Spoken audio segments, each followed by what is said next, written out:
Hi, Girl Scouts. It's great to see you, and I'm glad that you were joining in. And we had the music background with Yellow Submarine was our last song. That was pretty fun. So it's good to see you here at Inspiring Futures, and I can see that we've got a troop joining us. Troop 43820. Looks like you guys are all comfy cozy. I love it. So I'm Katie Herstein, and I'm the Program and Events Manager at Girl Scouts of Colorado. And I'm the one that gets to host Inspiring Futures, which is a virtual series where we introduce Girl Scouts to a variety of accomplished women in different professions. So you can begin to get inspired about what your own future might look like. So it's a pretty fascinating series. I love talking to all these inspiring women. And we have a perfect partner, which is College Invest. So College Invest is Colorado's college savings program. It makes it easy to save for your education after high school. So it's a great way of saying they exist just for one reason. It's to help you and your families put away money to save for your inspired future. So I started a College Invest savings plan when we moved to Colorado about 10 years ago. And I have a daughter who's going off to college this fall. And we're glad that we saved it into a College Invest savings plan account so that we can help fund her college education. So it's kind of like a piggy bank where you put money in, caregivers, birthday money, grandparents, things like that, and it grows tax-free in that account. So your money goes even further, and it can be used to send you to college anywhere in the country, or a trade school, or perhaps you'd like to do an apprentice program that has real world experience. You can use it for that too. So we're going to hear a message from College Invest CEO about what she hopes that you'll get out of today's session.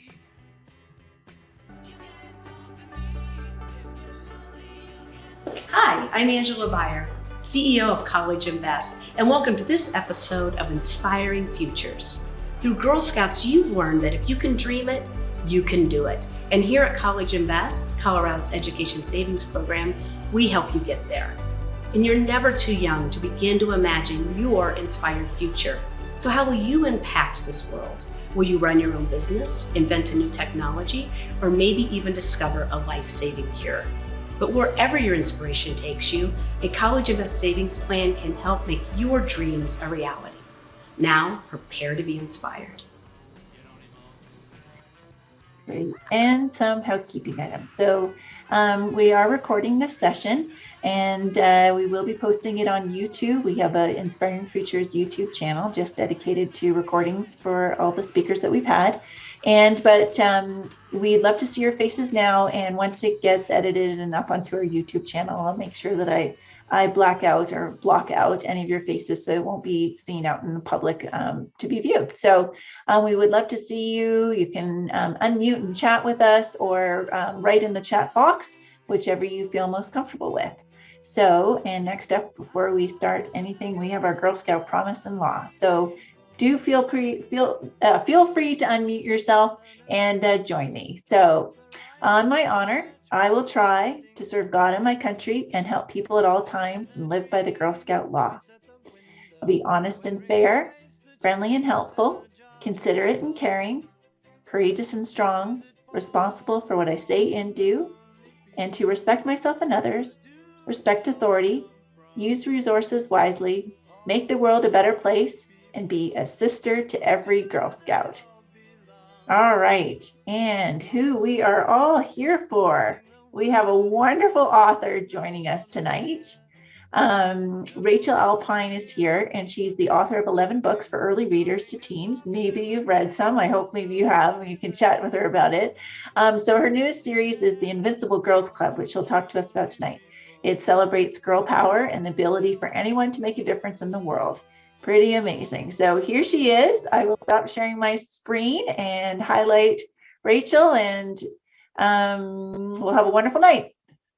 All right. Hi, everybody. It's nice to meet you. My name is Rachele Alpine, and I am coming to all of you from Cleveland, Ohio. And I will say, I talked to Katie a little earlier. I have a 3-year-old and I have a 7-year-old, and we were trying to get them to bed and they are still up. So I apologize if a cameo is made at any point during this. So the way that I thought we could do this is, I will just tell you kind of quickly about myself, a little bit about my background, and then I will take you through a writing activity, which is just a really simple idea generator. And then after that, I can show you a few of my books, and then I would love to answer questions. So then at that point, you can basically ask me anything and everything you want to know about being an author or the writing life or anything. So just to start, a little bit more background about me is that I grew up in Cleveland, came back to Cleveland. I starting in kindergarten, I was a Girl Scout, and I went all the way through 8th grade. And I always say I would have went longer, but I ended up like going to a new school. And so like the whole troop kind of broke up, and the new school didn't have a high school one, but I loved every moment of being in the Scouts. I cheated a little bit because I was in my school's troop, and then my aunt had a troop. So I basically did everything that both of the troops did. So I kind of had double duty, and I still have like all my old patches and things like that. And so it's just really neat to be able to connect with all of you now. A couple other things about me. I am, so I'm an author. I write for Simon Schuster, which is a publishing house in New York. And in November, so I have 2 more books coming out. I'll have 11 books out that I've written with them. And that's kind of like my hobby, as crazy as that sounds. I'm also a full-time teacher. I teach high school English, 10th grade, and then creative writing too, which I've done for almost 20 years now. So I don't do writing full time. It's just something I love to do, and it doesn't feel like a job yet. So it's something that I just continue to do. So the first thing I want to do is run you through a writing activity. If you have a piece of paper, or a notebook or a pen, that would be awesome. If you don't, I know they're putting this up as a recording, so you could always come back to it. But this is a super simple activity. So I teach creative writing, and we will start like one of the first days of school doing this activity. And then it's something that we do the entire semester. And it's been kind of neat because I do it in notebooks, and I literally have like notebooks full of these. And you'll see it's a pretty quick and simple activity. But after you do it a little bit, you're going to end up with tons of different writing ideas. And it's like really great for writing block and stuff like that. So I got like a piece of paper already prepared. But what you need to do is you can fold it if you want to into 3 sections, or you can just draw 3 lines down it. And then you also have the margin.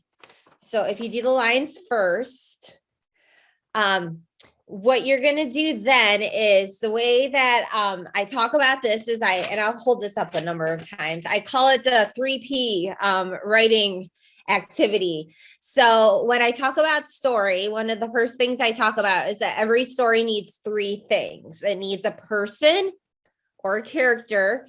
It needs a place, so some kind of setting, and then it needs a problem. And without a problem, really nothing happens, because you can have a person and you can have a place, but if you don't have a problem, they're kind of just hanging out there. Or you can have, like a person and a problem, but you're going to need to put them somewhere. So without those 3, it's just very hard to have a good story.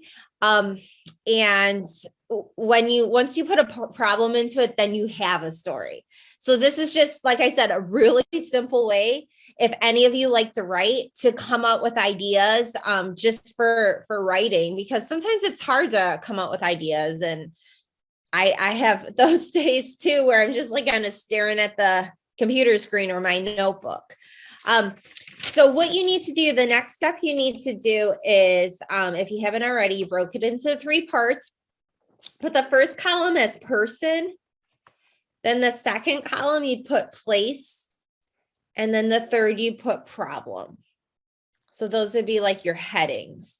And I also do have my chat up, so if people have questions, let me know as we're doing this. And then once you have those 3 up, and you can do this now or you can come back to it, but in the margin, you just want to start like the first line, number 1, and then number 2, and then number 3, and so on. I'm already looking at my questions. So how old am I? So I'm 43. I think I probably sound younger than I am, but I'm 43. So we have these 3 things. So this is pretty easy. So the first thing that you're going to do next to number 1 or in the first line is you're going to think of a character. And you can't be like super specific. So you don't want to say something like a boy on a skateboard at a playground. Instead, you could say like a skateboarder, something like that, or just a boy, but you can't be super specific and you'll see why. So we'll go ahead and I'm going to put next to number 1 and you can do that too. I'm going to put skateboarder because that was what came to mind. So right next to under person and in the number 1 spot, you'll write skateboarder. Then below that, I am going to think of another character. So a character could be a person, right? We have a skateboarder. It could be just like somebody in general. So below that for number 2, I'm going to put baby, which isn't as specific. So if you want to fill this out with me, you could do the same thing. Now, a character, if you think about like books and stories or movies even, characters are not always people, right? So I'm going to put a zebra for number 3. And then for number 4, I am going to put a ghost.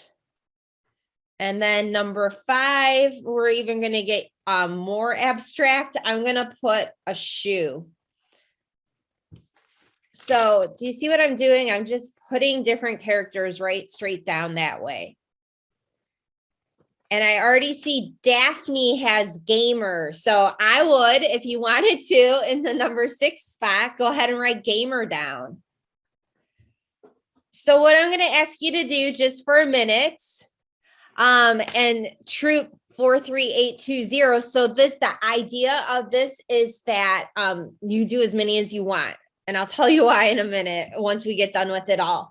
But if you want to just take a second and fill in a couple more characters.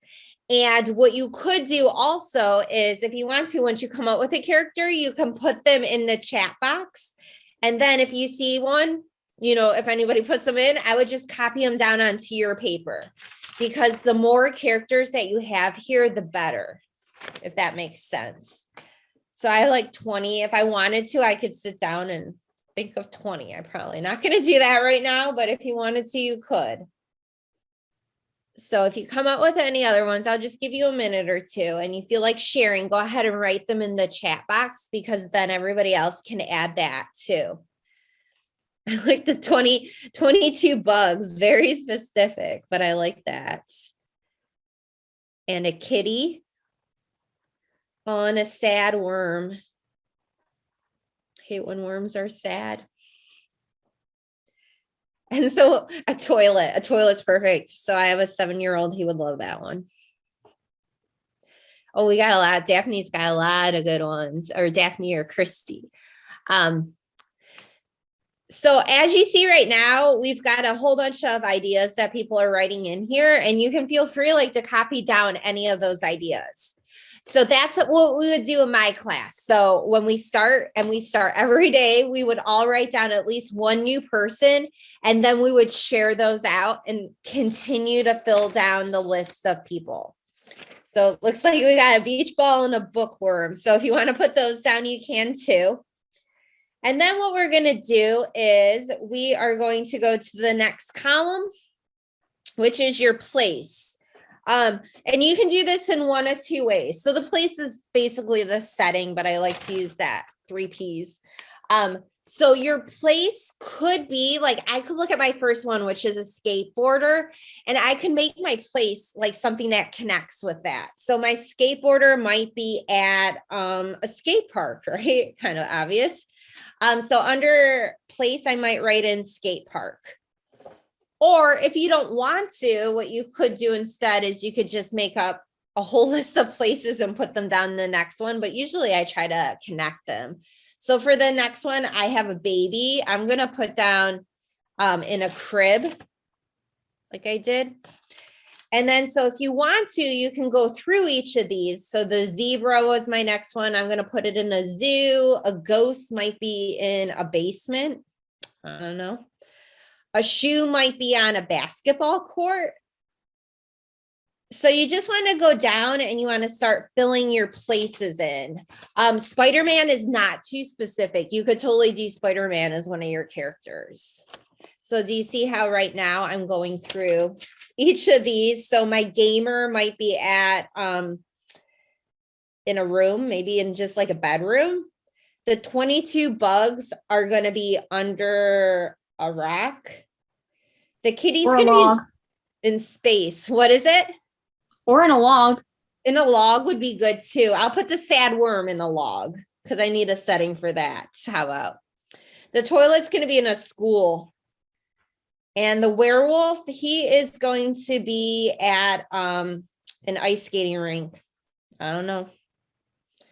Really? And then the beach worm. Well, we'll put him on a beach. And then the bookworm, it's kind of obvious, is going to be at a library. So I just went down and I filled out all the places. And again, you can do it however you want. And then, so the last column, again, you could have a story with a person in a place, but not a lot's going to happen until you give them a problem. So the next column, you would do that. So my skateboarder's at a skate park, and the problem is there's a storm. Not super exciting, but I'm going to put that down for the problem.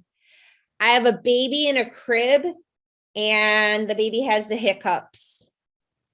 The zebra at the zoo is sick. My ghost in the basement is afraid of the dark. So I'm going to put that. Sorry, I'm running. That one I got to kind of smush in there. So do you see how I'm doing it now? So I should have each of them across. So my skateboarder is at the skate park. And what was it? There's a storm. So now I'm going through and I'm filling out the problems. And you could do like, instead of going down, you could do person, place, and problem all at the same time. So I'm going to quickly fill these out, and you can look at yours and do the same. Britney Spears wouldn't be too specific either. You could totally do that. Corbell, I went to the zoo this weekend. That's why I was thinking of it too. So I have a shoe in a basketball court, and the problem is gum is stuck on it. Gamer in the room is tired. It's not too exciting. The bugs under the rock. The problem, there is, I don't know, a shovel coming. That's kind of specific. The cat in space is invisible. The sad worm under the log is hungry. The toilet in school is broken. The werewolf at the ice skating rink is scaring everyone. The beach worm at the beach is burnt. And then the bookworm at the library is, I don't know, is lost. Again, not too exciting. So what you're going to do is, again, you go all the way down through this and you're going to fill those out. So the way that I would do it in my class is every single day we would come in and everybody would have to come up with a person, place, and problem. And then we would share them out, kind of like some of you are doing right now. And every day we would come and you just keep adding ideas. And every time you add ideas, if you need to add more numbers, you would add more numbers. And then, so I could say to my class, okay, today you're going to sit down and you're going to pick number 4 and you need to write a story about it. Or you could also mix and match. And I think that's where this becomes like really fun. So right now I have 13 down. Can somebody in the chat give me a number 1 through 13? And you can just write it down. You want to just write a number in the chat box. Okay, so I have a 5. Can somebody give me a number, another number, and then an 8, and then I need one more number, and then 3. Okay, so what I did was I took that combination, so you could write a combination down, and now I suddenly have a story about a shoe in space that's sick. And again, I don't know what that means, but now I suddenly have a whole new idea that I could write about. Or if I looked at now, Corabelle, she gave me a number 2. So instead of a shoe, I'm going to have a baby in space that's sick. So what you do is, and what is really kind of neat about this is that if you continue to add things to it, you could have, and I'm not math brained at all, but if anybody is, and you can do like statistics and stuff, you could come up with like so many different combinations of things that you write about. And the more things that you add to this, the more ideas then that you'd have to write about. So like I said, every day, like if I had 15 students in my creative writing class, every day we're filling 15 of these out. And by the end of the school year, like we have like 600 or 700 ideas and then combinations and things like that.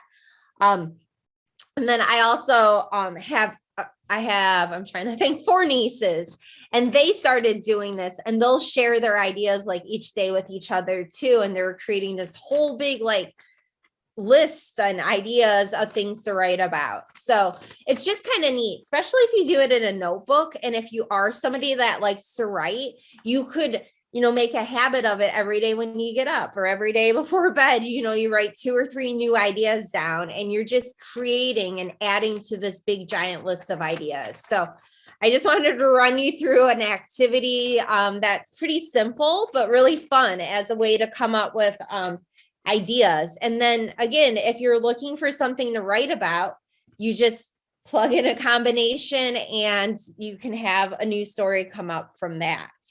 So I would encourage you to try it. It's kind of fun. And some of the combinations are pretty funny. So I'm looking at some of the ones. Grace at her house, scared of the ghost in her basement, and the ghost's problem is he's scared of Grace. I love that. A cat in a backyard that's lonely. And so we could all write stories about that now, right? Because you've got that character, you've got the setting, and you've got some kind of problem. So again, that's like my super quick, easy writing activity that I usually like to do with people. So what I'm going to do now, I will promise I'll stop talking soon. So what I want to do now is I'll just show you a couple of my books, and then open things up, and you can ask me questions about anything and everything you want. I'm looking right here. So I have right now, let me grab these. Right now, what I'm working on is a new series. So these are the first 3, and these are chapter books. So they're geared to like 1st through 4th grade. So I'll just show them to you. They're called the Invincible Girls Club. And I think because you're a little bit of an older group, I have my middle grade books that are the most popular. This is probably my most popular of all my books. So You Thrill Like a Girl. And it's about a girl who wants to play baseball, but there isn't a team for girls in terms of baseball. So she dresses up like a boy to join the team. And then I have Friday Night Stage Lights, which is a cross between ballet and football. And this one's Operation Pucker Up. And I say this is my book about kissing that doesn't have kissing in it. It's about a girl who gets cast as Snow White. And then she realizes that the prince has to kiss her, and she's never kissed anybody before, and she doesn't want to do it on stage. So her friends like hatched this big plan to get her first kiss, but like a whole bunch of embarrassing things happen instead. So those are my middle grade. I have one other one called Best Night Ever, but I couldn't find a copy of it that I wrote with 6 other authors, which was really cool.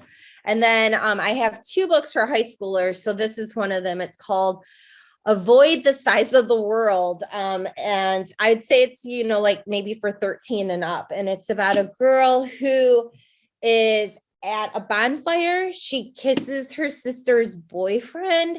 Her sister sees it, gets upset, runs away, and then goes missing. And that's what the book's about, like everything that happens around that, and this missing sister and the other sister and what she did.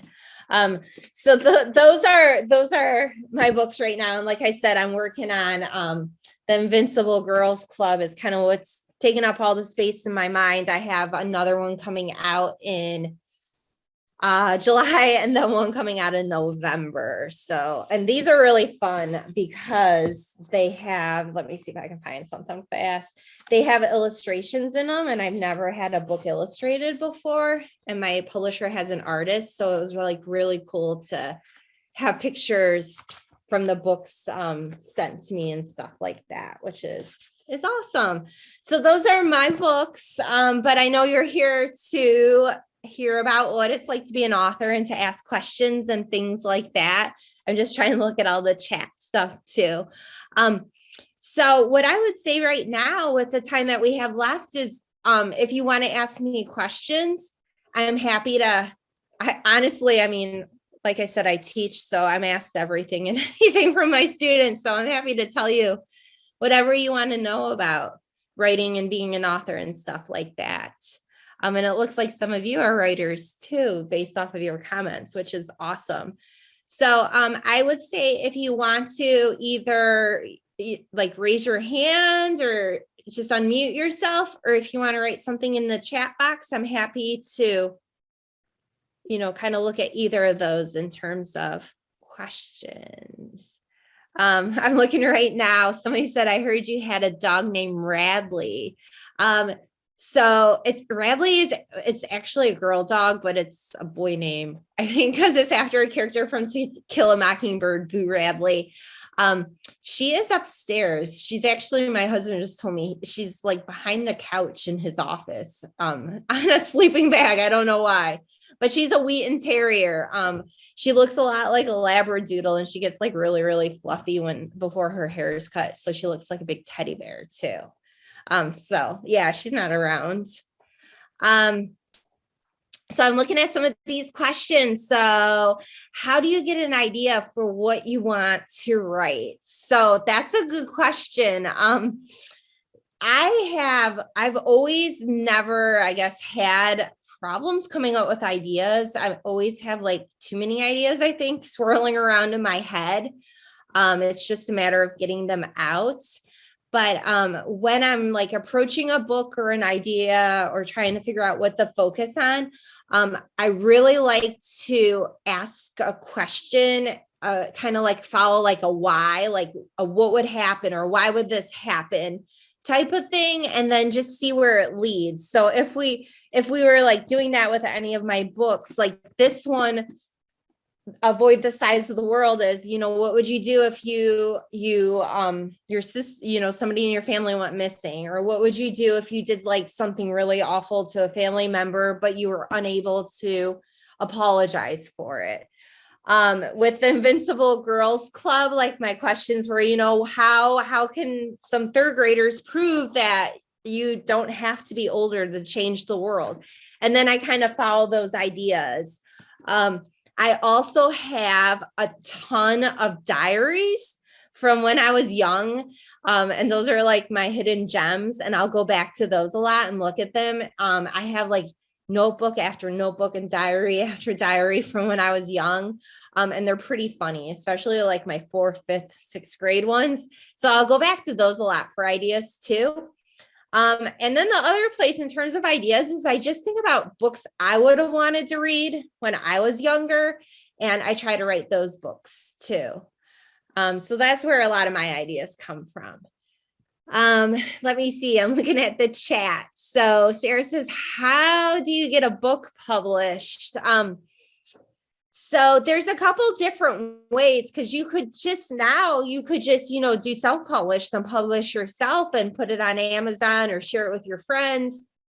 I did something that's called like the traditional route, which meant I got a agent. And so my agent lives in California, and she tries to sell my books to different publishers. And I've been really lucky. I published all of my books except for the first one with Simon and Schuster and the same editor. So when I have something done, my agent will just show it to the editor, and if they like it, then they'll make me an offer and I get to work with them. So it's been kind of lucky for me. My publisher is in New York, which is kind of neat because I'm in Ohio. So they're kind of, like my agents on one side of the United States, my publishers on the other, and I'm in the middle. And I think that the internet's just made it possible for a lot more people to try to publish and write and stuff like that. So it's kind of cool that we're able to do most of this over email and phone. Let me see. I'm going to look at the question. So how do you go about starting a book? So my method's kind of nuts.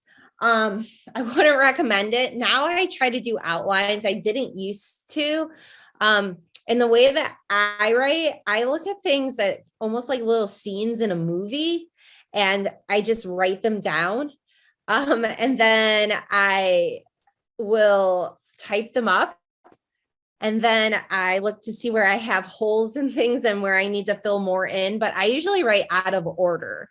I have a really weird method, but I did grab a couple of these just to show everybody. Let's see, I'm trying to go through it so you can see. So I handwrite every single book first. And I always say I do it for a couple different reasons. I've always handwritten. I have books, my mom saved notebooks like from when I was in 3rd grade.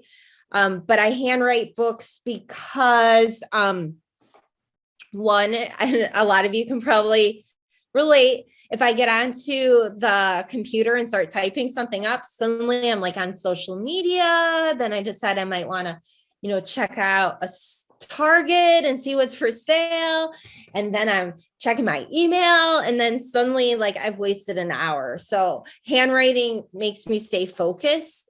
I have 2 like really young children. So now I try to steal time and write whenever I can. So I'm usually always carrying a notebook around so I can write ideas down. And then I'm also really bad. Like when I write, I will edit if I'm typing. So I'll write some and then I'll keep going back and trying to edit it. So writing by hand stops me from doing that, because if I keep going back, I never really go forward. So for me, my process of writing a book is kind of odd. Somehow though, I always get to a rough copy eventually, but it's never in order. It's always like pieces that come together. I don't know how else to explain it. So I'm looking at some of the other messages that I have. Let's see. I get ideas in my head, but when I go to write them, I struggle with getting them down on paper the way I imagine. Do you have any tips for getting ideas on paper? So, Caitlin, I feel like I have that problem too. I feel like everything in my head, in my imagination, is better than it is on paper. So what I tell myself is, one, like at least when it's on paper, it's out of my head. And if it's in my head and it stays there, then you're never getting anything written down. So I kind of give myself permission, if that makes sense, to get it out. And I don't know. It's taken me a long time to really get used to this idea of a rough draft, and it doesn't need to be perfect, and it can be bad at first. One of the things that helps me, I don't know if this would help you, but like I handwrite and I use a notebook. And a lot of the time I'm just kind of looking around right now. I'm like pulling things, but I'll take my kids like pens, markers. I'm looking to see if I have any. I mean, like you can kind of see it's really big. I'll take even like if my kids have crayons around, I'll take that instead of using like a ballpoint pen or a pencil. That seems more professional, if that makes sense. And a lot of times I'll get my first drafts and ideas out with like a silly kind of writing utensils. So like those markers, or like I said, even a crayon, something that's kind of random. And then it feels less formal too, if that makes sense. Like it feels like I'm just kind of playing. So you could try that. That might help. But don't be too hard on yourself, because everything I write is awful at first, and it just has to go through a whole bunch of drafts until it's not. So I don't know anybody that can just put down really good stuff. Let me see what else. Whenever I see something, I remember what it was. Yeah, and try to save it as an idea. Oh, I like that you come up with ideas and do it in your games. That's really creative and cool. Sarah says, is it possible for me to publish a book while I'm a kid? So I would say yes, for sure. Like definitely if you're just looking to publish something and share it with like your friends. But if you still wanted to just try to publish and self-publish, you can put something up on Amazon with your parents' permission, but they allow you to publish stuff there, and you don't need to tell people how old you are. The other thing that I like to say, I talk to my students about, because we do a lot of reading in my class of current stuff, that there's 2 authors that I introduced them to, and both of those authors wrote their books and published them when they were 15. And they published with Simon & Schuster, which is who I publish with, which is like one of the biggest publishers in the world. They say there's 5 big publishers. So, Sarah, it's definitely possible if you wanted to. I would say, nothing's impossible. And, there's no set age that you have to be to publish a book, if that helps. Docs. Oh yeah, that you can say stuff in Google Docs and then put it in chat. That is cool. I do that a lot with my students. We'll do a lot of like recording voice type things and stuff like that. Yes, you're right about with the Outsiders and publishing in high school. And then I'm pretty sure too, Aragon, if I'm saying that right, the author of that, I think he was in high school too when he published. So, yeah, it's definitely possible. And yeah, text to speech is what we use to record things. I'm not as good at that as some people are. I always wished I could do something like that, like in the car when I have ideas and things.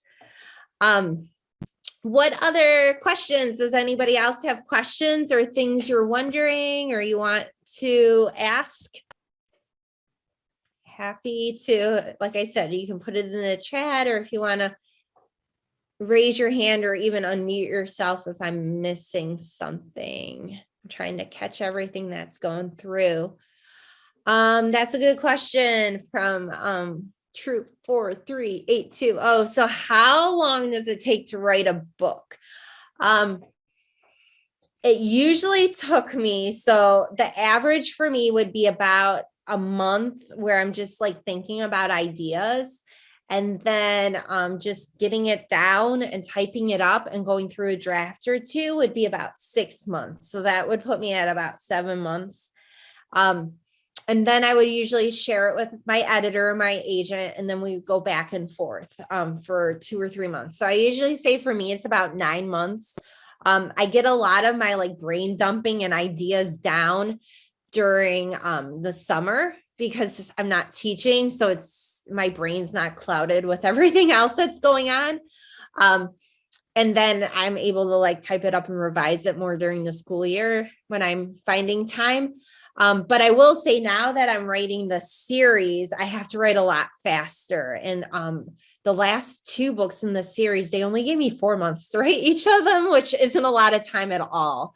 And I would think like with a chapter book that's a lot shorter, it would be easier, but it's not. I feel like I need that same amount of time, but I'm really good at deadlines. So if you give me a deadline, I can probably write it pretty fast. If you don't, then I'm just going to take my sweet time. Let's see, a picture book. That's awesome that you're working on a picture book. I don't think I could do one of those. I wish I could. And I just think it's so hard. And I think that's awesome that you can do that. But the idea to, not have that many words that you can use and stuff like that. Ooh, a travel book would be cool too. Hopefully she's traveling to some cool places, for the travel book. I like that.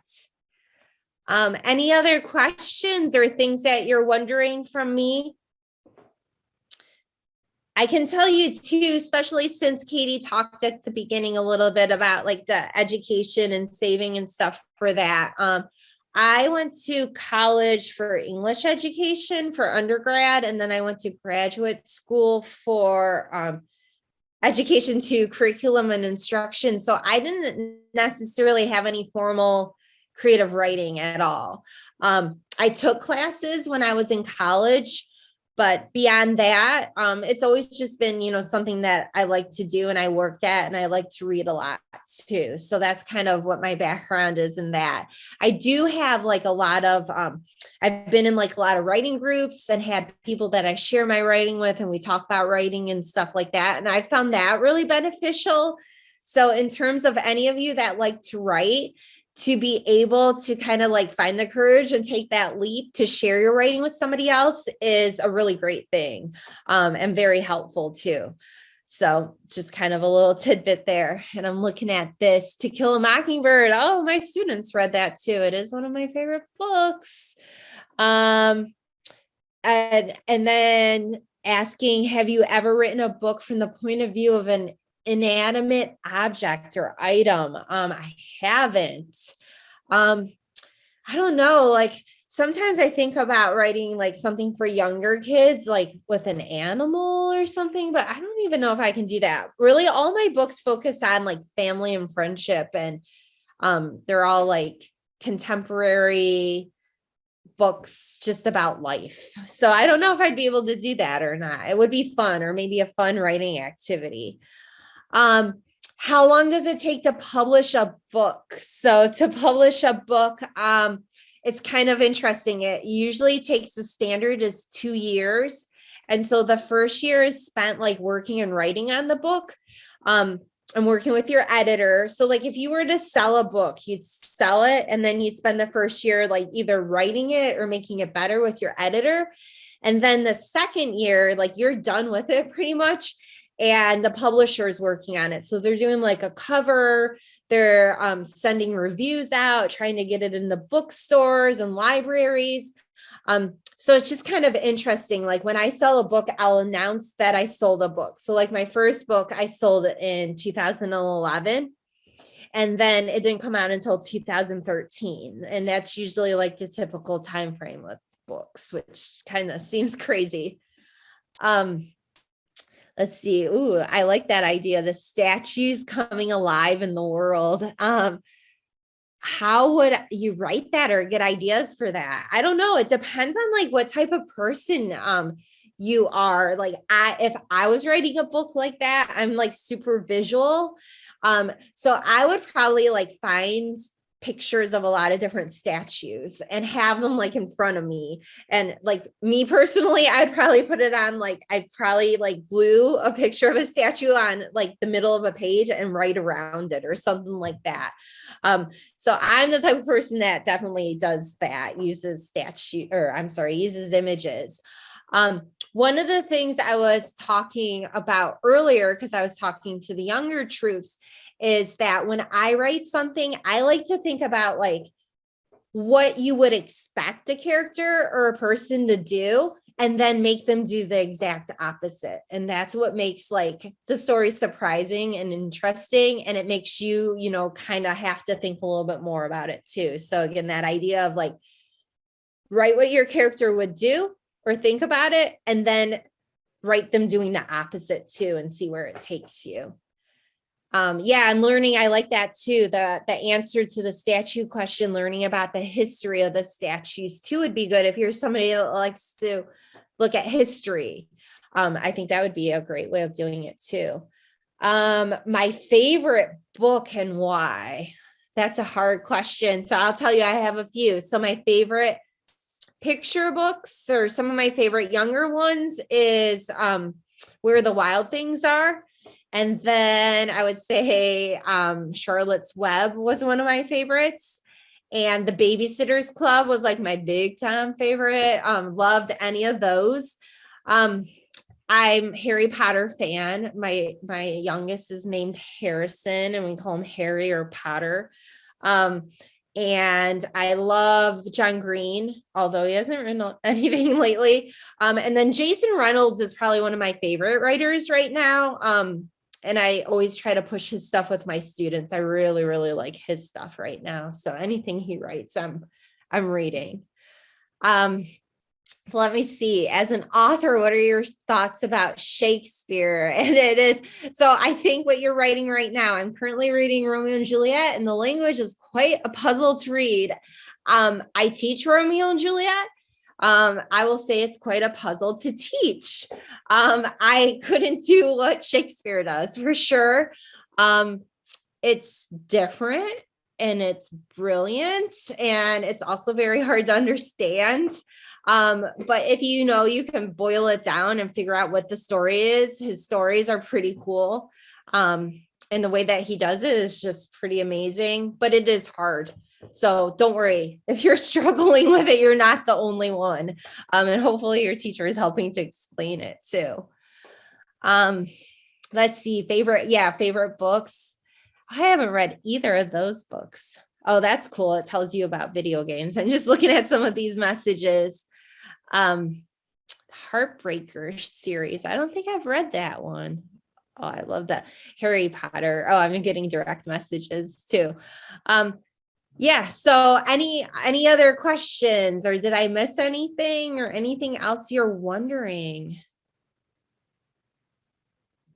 Just looking to make sure I'm not missing anything. I would enjoy Hitchhiker's Guide, I bet, and I've never read it, and I should. And have you ever attempted to write a play? I'm trying to think. I don't think I have. So I actually have a theater minor from college that I've never used. I used to love to act, and then I directed a little, and then I haven't done anything since, but a play would be really neat. I don't know if I'd be able to do it though.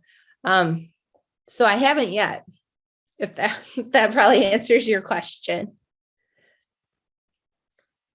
Any other questions? I think we're probably nearing the end of the time, but I'm happy. So do random things around you? Yes, random things around me always give me ideas for books. I'm looking to see if I have anything here. I think, so I've always got little notebooks that I'm carrying around, and my son draws in them too, that I don't know if you can see that I'm some of that's my kids' stuff, but I'm always writing ideas and things down, or I'll use the notes app in my phone and stuff like that. So I really do have a lot of stories in my head, and it's very hard to get them out because I don't have time to get them all out. So I'm always looking at things and getting ideas. I don't know if I'd write a book about Radley or an animal, maybe one for younger kids. But like I said, I really like to write about families and relationships with friends and family and stuff like that. That usually seems to be what I write about. Any other questions? Well, thank you so much. This has been so informative, and I think the girls are getting a great, inspiration for if they ever do want to write a book. It could be 20, 30 years from now if they, do the same thing where they pursue a different career and say, you know what, I think I kind of want to write. Mm-hmm. So it's pretty neat. Oh, what's your favorite genre to read? That's another question. Oh, my favorite, definitely contemporary. I like realistic stuff. It makes my students mad because they're always trying to get me to read other things. And I know as a teacher, I probably should, but I really do just like realistic books. And I have a question. So why now are they asking for books more quickly? Oh, just for me though, because that's actually an interesting question. Because because it's a series, and it's actually it's a kind of a business reason. When you write chapter books, like books for early readers, they're a lot. So if we looked at this compared to this one, it's a lot smaller.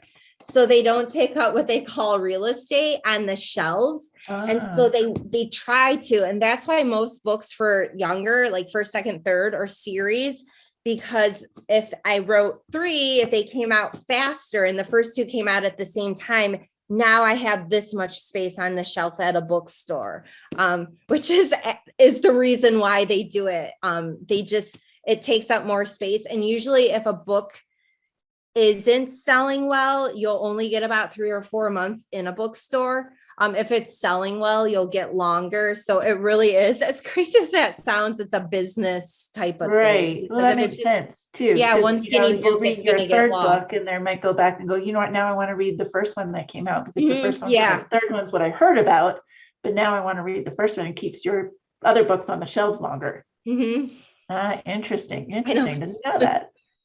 Awesome. Well, thank you again so much for your time. Yeah. And girls, I hope you got inspired, and keep those writing wheels turning in your head, and all those notes. Keep notes in your backpack and everything, and just write stuff down. I think that's the way to go, right? Yep. Keep it flowing. Awesome. Well, thank you so much. If everybody wants to unmute and say thank you and a goodbye. All right. Thank you, everybody. It was great talking with all of you. Thank you. This was a lot of fun. Oh, thank you. Bye. Thanks, girls. Have a good night. Thank you. Bye.